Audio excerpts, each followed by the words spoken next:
They say some places are alive. They have a memory, a soul. In a small, forgotten village, nestled deep in the woods, stands such a place, an old, abandoned house. The locals whisper stories about it, tellies of a structure that breathes, listens, and remembers everyone who dares to cross its threshold. They say no one who enters ever truly leaves. This is the story that brought Daniel, a young filmmaker, to the village. Daniel didn't believe in ghosts, but he was fascinated by fear. He wanted to capture its essence on camera, to understand what made people's blood run cold. The house, with its dark reputation, was the perfect subject for his documentary. He planned to spend a single night inside, armed with nothing but his camera and his skepticism. One moonless evening, as shadows stretched long and twisted from the ancient trees, Daniel pushed open the groaning front door. The air inside was thick and stagnant, heavy with the dust of forgotten years.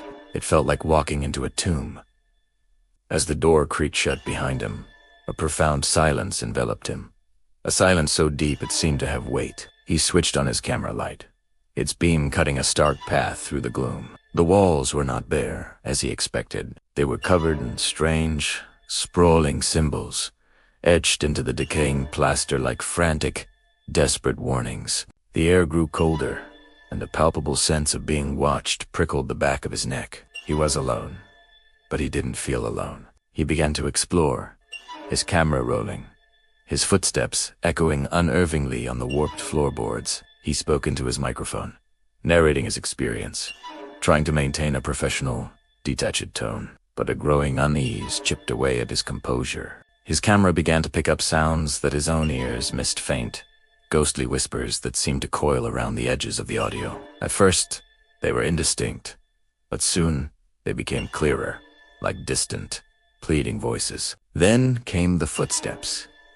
Soft at first, then bolder, echoing his own from the floor above. A would stop, and they would stop.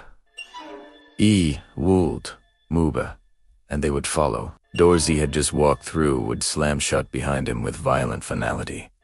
Panic began to claw at the edges of his rational mind. This was no ordinary house. Deeper inside, in a small, dust-choked study, he stumbled upon a box of old reel-to-reel tapes. He found a player nearby and, with trembling hands, threaded the first tape. The speakers crackled to life, filled not with music, but with screams. The raw, terrified voices of men and women who had come here long before him. They begged to be let go, pleaded with something unseen, their words swallowed by an overwhelming sense of despair. "It won't let us out," one woman cried, her voice breaking. "It's holding us." A cold dread seized Daniel. As he listened, the whispers on his own cameras. Recording grew louder, more intense, and then he heard it.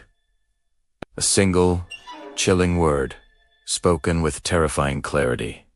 Daniel, his name. The voices were calling for him. Suddenly, the very fabric of the house seemed to warp around him. The hallway he just came from was gone, replaced by a solid, unyielding wall. Rooms shifted and rearranged themselves like a nightmarish puzzle. Corridors stretched into impossible lengths, and the shadows on the wall seemed to detach and move with a life of their own, twisting into grotesque, humanoid shapes. He ran. Blindly, desperately. He ran. Every door he threw open, hoping for an exit, only led him deeper into the house's labyrinthine heart. The whispers were all around him now, a chorus of ghostly voices chanting his name, laughing, taunting. The house was playing with him. Finally, he burst into a room at the end of a long, dark hall. The room was circular, its walls lined with dozens of antique mirrors. He stood in the center, panting, his heart hammering against his ribs. He looked into the mirrors, and his blood turned to ice. In every reflection, he saw not just himself, but another figure standing directly behind him. A figure that looked exactly like him, but with a wide, malevolent smile stretched across its face. The camera slipped from his numb fingers, clattering to the floor but continuing to record. As Daniel stood frozen in terror, a final whisper slithered from the very walls of the house, a sound that was both a voice and the creak of old wood. "You are part of me now." The next morning, the sun rose over the quiet village. The old house stood silent and still, as it always did.